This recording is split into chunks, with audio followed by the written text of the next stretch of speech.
Okay, well, thank you very much. Again, I am not Tracy Clark. I'm filling in for her. My name is Kristna Nyland, and I'm a staff scientist at the Naval Research Laboratory. Okay, excuse me, sorry. So we had a really nice introduction on commensality by Sherry Breen earlier this morning. There's also a nice discussion on the Slack channel. And so we already know that there are three main types of commensality when it comes to radio observatories, and that includes commensal data, commensal observing, and also multiplexing. So this talk is focused on commensal observing. So what is commensal observing? So this is a mode where you have the telescope is pointed just in one location in the sky, but you have multiple observing goals being achieved simultaneously. And this is usually carried out through a recording scheme that uses multiple systems. Another way to think of it is as a piggyback observing mode. So what are some applications? So if you have a radio telescope, such as the VLA, that observes for long periods of time and mainly focuses on the static sky, some applications for commensal observing could be observing with a different temporal or spectral resolution in order to capture things like short-term radio transients or technosignatures of interest to SETI. One could also observe with a different frequency, and this could be useful for enhancing scientific opportunities and also for enabling calibration. And the VLA actually has a few different commensal systems that operate on it right now. We heard about COSMIC on Monday in a very nice talk by Chenwa Tremblay. Two other systems are real fast, which records in the very rapid time domain, and then VLITE, which I'll be talking more about here. So before I get into the details of VLITE, I just want to go over some history of the VLA's low-band system. So in the early 1980s, the Naval Research Laboratory and NRAO began exploring a 90 centimeter, which is 330 megahertz system on the VLA. And that was the so-called legacy system. It's highlighted on this plot here of time versus frequency by the red vertical bands. It was a narrowband system. And so in 2010, NRL and NRAO decided to modernize this system. And a broadband receiver for the 330 and 74 megahertz system was developed. And that expanded the frequency, range, and sensitivity by an order of magnitude. In 2013, NRL funded and designed a real-time commensal low-frequency backend for the VLA that actually operates in parallel with the Cassegrain feeds. Those are the typical 1 to 50 gigahertz feeds on the VLA. And an instrument called VLITE, that you'll hear more about in just a second, it began operating with first light in 2014 with 10 antennas, and it's now continuing to operate today, over 8 years later, on 18 antennas. And this is the bandwidth that VLITE is capable of accessing. You can see there are some dark areas here where things are wiped out by very severe RFI, but we've got about 40 megahertz of RFI-free usable bandwidth. Now, just real quick, this is work that was done in collaboration between NRAO and the Naval Research Laboratory. So you might wonder, why does the Navy care about these things? What is really the interest? And just in a nutshell, navigation and communication are really important to the Navy, and radio interferometry is a tool that can help support that. Another reason is commensal systems like VLITE often come at a very bargain price when you compare it to the cost of the underlying telescope. So the VLA cost $100 million. It was about $1 per taxpayer in 1970 dollars. VLITE was only about $1 million, so that's really a bargain deal. Okay, so again, VLITE is a commensal 340 megahertz system that operates on the VLA with a usable bandwidth of 40 megahertz. The data are recorded simultaneously with most regular VLA observations. So if you have PI'd a VLA program in the last 8 years or so, we probably have VLITE data recorded and processed for you at NRL We record about 6,000 hours of data per year. This is a map showing a sky map of the time available in different patches of the sky over the past 8.3 years. And if you're interested in VLITE data, if you think it might support your science, please feel free to reach out to us. We distribute the data to the community upon request. You just need to contact an NRL staff member. So feel free to send me an email or message me on Slack. You can also find more information on the VLITE website and read about it in the references I've listed here. Okay, so VLITE plus the VLA are effectively two telescopes in one. So, and this is made possible by the optics of the VLA. So here's a zoom in on a VLA dish. The VLA has a, here we go. So what happens is for the gigahertz feeds from 1 to 50 gigahertz, you have light come in, hits the dish, gets directed towards the subreflector here, and then it gets pointed down towards the offset, the Cassegrain feed here. And it's a subreflector moving up and down and rotating that directs the light. What VLITE has done is we've actually set up a different part of the optics, a different point in the optics where we capture and record the data. So for the sub-gigahertz observations that the VLA does, including VLITE, light comes in, they're reflected to the prime focus here, and are recorded. And this is what the low frequency receiver looks like. It's just a dipole. So the resolution and sensitivity of VLITE are dependent on the configuration the VLA is in. I think most of you are aware the VLA is situated on railroad tracks and moves through 4 configurations per year.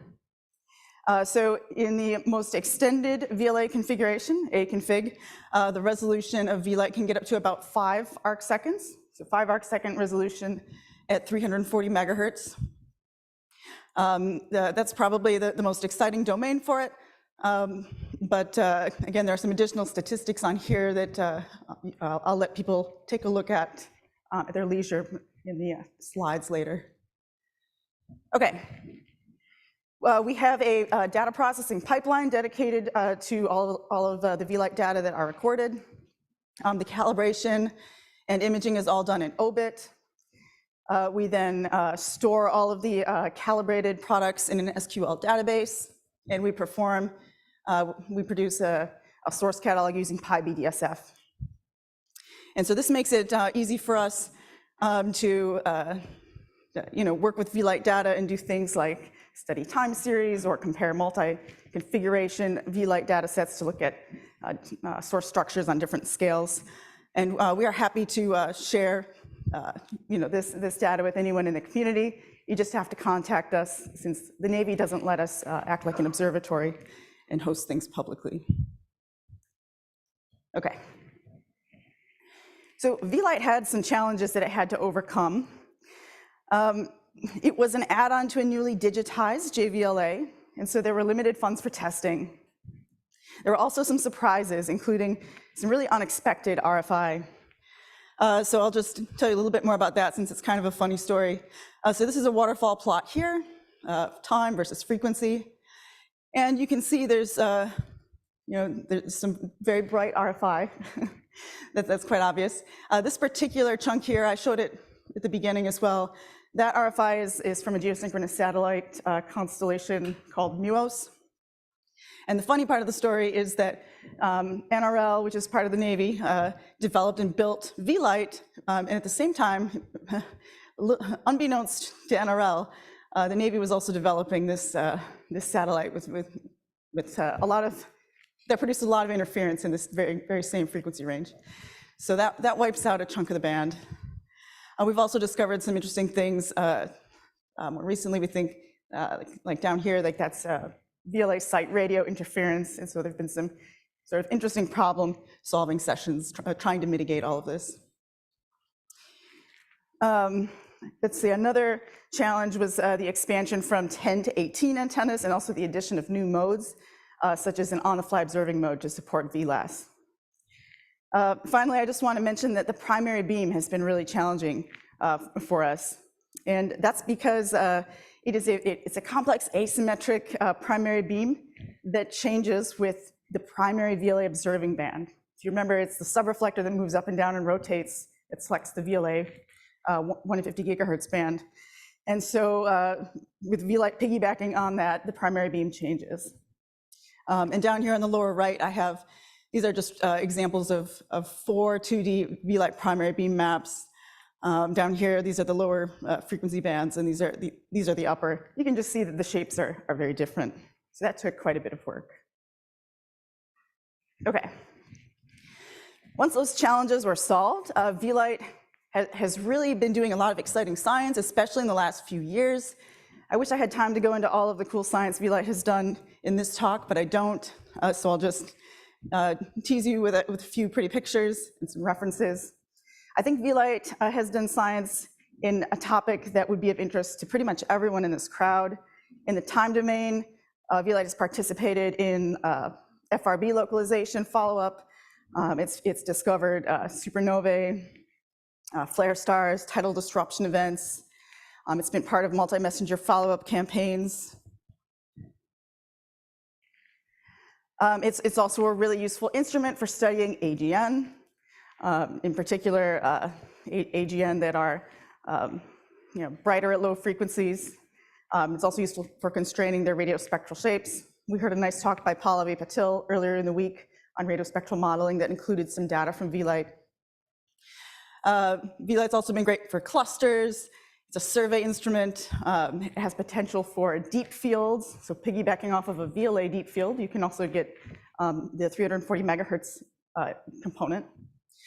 And we've also had some really exciting results with pulsars recently. We discovered a new millisecond pulsar on the basis of steep radiospectral index in Glimpse CO1, actually. We heard a talk on that earlier this week on that source, at least by Stephen. Missing your name now, but there's a topic in here for everyone is the point.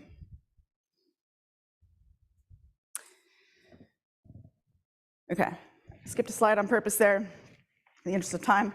I just want to come back to the potential of VLITE for surveys. So I think a lot of you are familiar with the VLA Sky Survey, or VLASS. This is a 3 gigahertz survey of the entire northern sky being done by the VLA with 2.5 arc-second resolution. VLITE has been recording during that time and producing some very nice survey data. The video playing here on the top, that shows the VIX on the fly mode. We had to develop a strategy to step the delay center and then integrate while the antenna slew. And then below here, this is a cool video, a cool, very distracting video, showing the accumulation of VLITE snapshots. And in just a second here, you'll see a bunch of rectangular tiles pop up, and that's actually right there. That's VLITE observing during VLASS.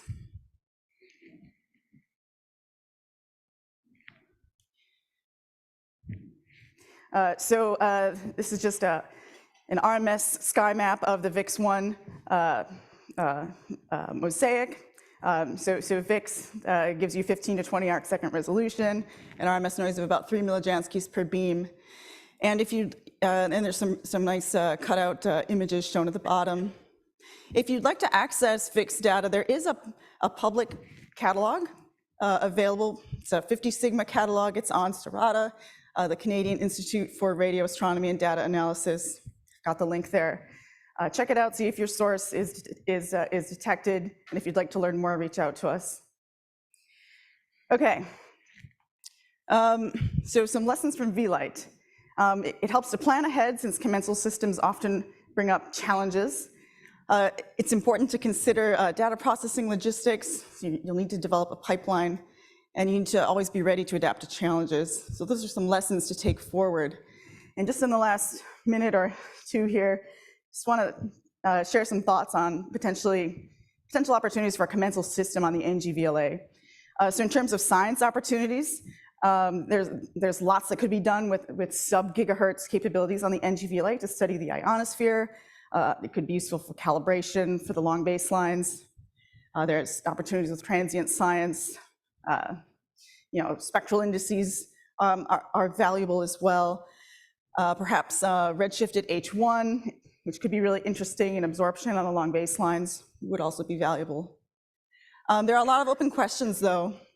It's not clear where a commensal feed could live in the optics, what frequency would be optimal, or how many antennas and stations should be included in the design. For an ambitious vision of incorporating low frequencies on the ngVLA, you can take a look at Taylor et al. 2017. I sort of had in mind, I just want to highlight to you the possibility of ionospheric calibration for long baselines. So the ionosphere is an ionized layer of the Earth's atmosphere that affects propagation of radio waves. You really need to correct it for long baseline observing if you want to do very high accuracy positioning, like for astrometry. And so the ngVLA will need to solve the problem on the long baselines of how to calibrate out the ionosphere. And one solution would become a commensal low frequency system. And we actually sort of have a cool prototype that's being developed at NRL by Joe Hemboldt called VLITE. It's the deployable low band ionosphere and transient experiment.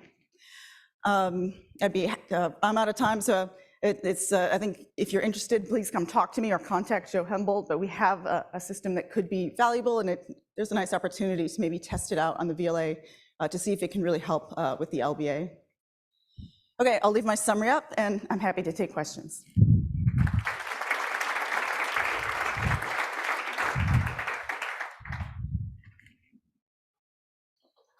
Okay, so we have some questions. Yes. You knew. Very nice talk.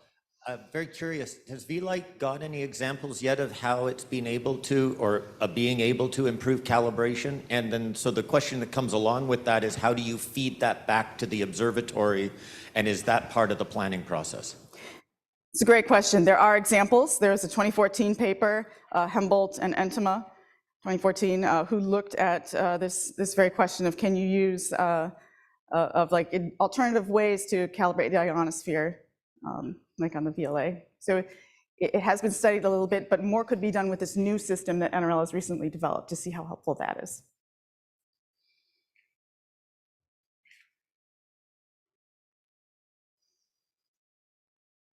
I'll ask a question.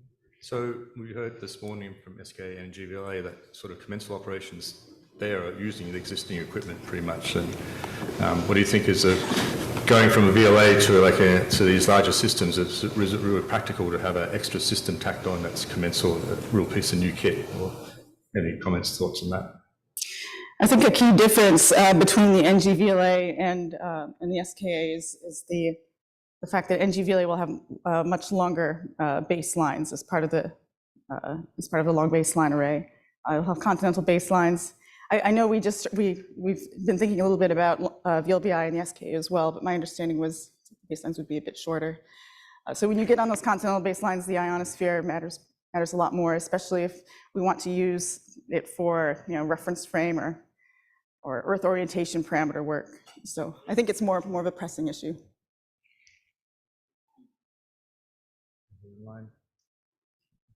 Okay, there's no more questions. Thanks, Christina, again.